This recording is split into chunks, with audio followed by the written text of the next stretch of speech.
Anybody can do anything ಅನ್ನೋದನ್ನು I think ಸ್ವಲ್ಪ ಅರ್ಲಿನೇ ತಿಳ್ಕೊಂಡೆ ನಾನು. ಸೊ ಹಾಗಾಗಿ ನನಗೆ ಇಲ್ಲ, ಎಲ್ಲರೂ ಏನು ಕಾಮನ್ ಆಗಿ ಮಾಡ್ತಾ ಇದ್ದಾರೆ ಅದನ್ನ ಬಿಟ್ಟು ನಾನು ಬೇರೆ ಏನಾದರೂ ಮಾಡಬೇಕು ಅಂತ ಇತ್ತು.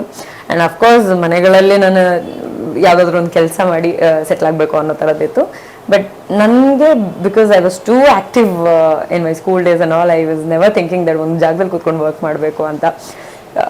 ಲೈಕ್ ಓಡಾಡ್ತಾನೆ ಇರಬೇಕು. ಆ್ಯಂಡ್ ಸ್ವಲ್ಪ ಡ್ಯಾನ್ಸಲ್ಲೆಲ್ಲ ಇಂಟ್ರೆಸ್ಟ್ ಜಾಸ್ತಿ ಇತ್ತು. ನಾನೇ ಟಿ ವಿ ನೋಡೋದು, ಕಲಿಯೋದು, ಡ್ಯಾನ್ಸ್ ಮಾಡೋದು ಈ ಥರದ್ದೆಲ್ಲ ಮಾಡ್ತಾಯಿದ್ದೆ.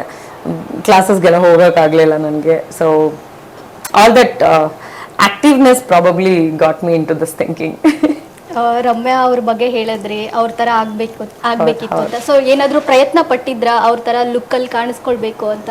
ಲುಕ್ ವೈಸ್ ಇಲ್ಲ, ಬಟ್ ಪ್ಯಾಷನ್ ವೈಸ್, ಲೈಕ್ ಏನೋ ನಾವು ಮಾಡಿದ್ದೆ ಸರಿ ಅನ್ನೋದನ್ನ ಪ್ರಾಬಬ್ಲಿ ನಾನು ಅವ್ರನ್ನ ನೋಡಿ ಎಲ್ಲೋ ಒಂದು ಕಾರ್ನರಲ್ಲಿ ಕಲ್ತ್ಕೊಂಡಿರಬಹುದು. They are too many inspiration in my life. ಅಂದರೆ ನಮಗೆ ಎಸ್ಪೆಷಲಿ ನಾನು ಒಬ್ಬರನ್ನ ಯಾರನ್ನಾದ್ರೂ ಇಷ್ಟಪಡ್ತಿದ್ದೀನಿ ಅಂತಂದರೆ ಅವರಲ್ಲಿ ಒಂದು ವಿಷನ್ ಪಿಕ್ ಮಾಡಿರ್ತೀನಿ for sure. She is very stylish. ಇವಾಗ ನಮಗೆ ತುಂಬ ಜನ ಸ್ಟೈಲಿಶ್ ಆಗಿ ಕಾಣಿಸ್ಬೋದು, ಬಟ್ ಅವ್ರು ಎಂಟರ್ ಆದಂಥ ಟೈಮ್ನಲ್ಲಿ she is very stylish. And ಆ ಥರ ಬೇರೆ ಯಾರೂ ಕಾಣಿಸ್ತಿರ್ಲಿಲ್ಲ ನನಗೆ.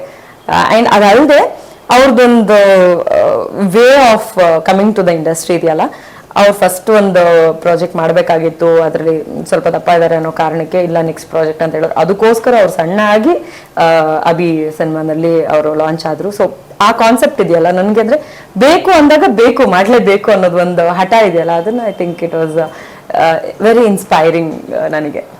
ರಮ್ಯಾ ಅವರು ಯಾವ ಸಿನಿಮಾ ನಿಮಗೆ ತುಂಬ ಇಷ್ಟ ಆಗುತ್ತೆ? ರಮ್ಯಾ ಅವ್ರದ್ದು ಅಮೃತಧಾರೆ ನನಗೆ ಸಿಕ್ಕಾಪಟ್ಟೆ ಇಷ್ಟ. It's very close to my heart. ಎಷ್ಟು ಸರಿ ನೋಡಿರ್ಬೋದು? ತುಂಬ ಸಲ ನೋಡಿದ್ದೀನಿ ನಾನು. ಆ್ಯಕ್ಚುಲಿ ಅಟ್ಲೀಸ್ಟ್ ಒಂದು 60 to 70 ಟೈಮ್ಸ್ ನೋಡಿರ್ಬೋದು. ಅವ್ರನ್ನ ಬಿಟ್ಟರೆ ನೆಕ್ಸ್ಟು ಮತ್ತೆ ಯಾರು ಇಷ್ಟ ಆಗ್ತಾರೆ ನಿಮಗೆ? ಆ್ಯಕ್ಚುಲಿ ನಂಗೆ ತುಂಬ ಜನ ಇದ್ದಾರೆ ಆ ಥರ.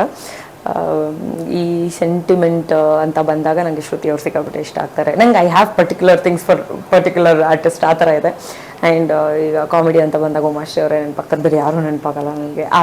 ಆ ಥರ ಅಂದರೆ ಎಕ್ಸ್ಪೆರಿಮೆಂಟಲ್ ರೋಲ್ಸ್ ಅಂತಂದರೆ ಉಮಾಶ್ರೀ ಅವರು ಅನ್ನೋ ಥರ ತಲೆಯಲ್ಲಿ ಫಿಕ್ಸ್ ಆಗಿದೆ. ಮತ್ತು ತುಂಬ ಡ್ಯಾಶಿಂಗ್ ಅನ್ಬೇಕಾದ್ರೆ ಮಾಲಾಶ್ರೀ ಅವರು, ಆ ಥರ. ಮತ್ತು ಎರಡೂ ವೆರಿ ಎಕ್ಸ್ಪ್ರೆಸಿವ್ ಅನ್ಬೇಕಾದ್ರೆ ರಕ್ಷಿತಾ ಅವರು. ಓ ಮೈ ಗಾಡ್, ಅದಂತೂ ನನಗೆ ಈಗಲೂ ಓ ಕೆಂಚ ಸಾಂಗು, ನಾನು ಆ ಥರದ್ದೆಲ್ಲ ಹೋಗ್ಬಿಟ್ಟು ಟಿವಿಗೆ ಒಂದು ಸ್ಟ್ಯಾಂಡ್ ಇರ್ತಿತ್ತಲ್ಲ, ಅದ್ರ ಮೇಲೆ ನಾನು ಡ್ಯಾನ್ಸ್ ಮಾಡಿ ಲೈಕ್ ಏನೋ ಅವ್ರ ಥರ ಒಂದು expression. She is very expressive.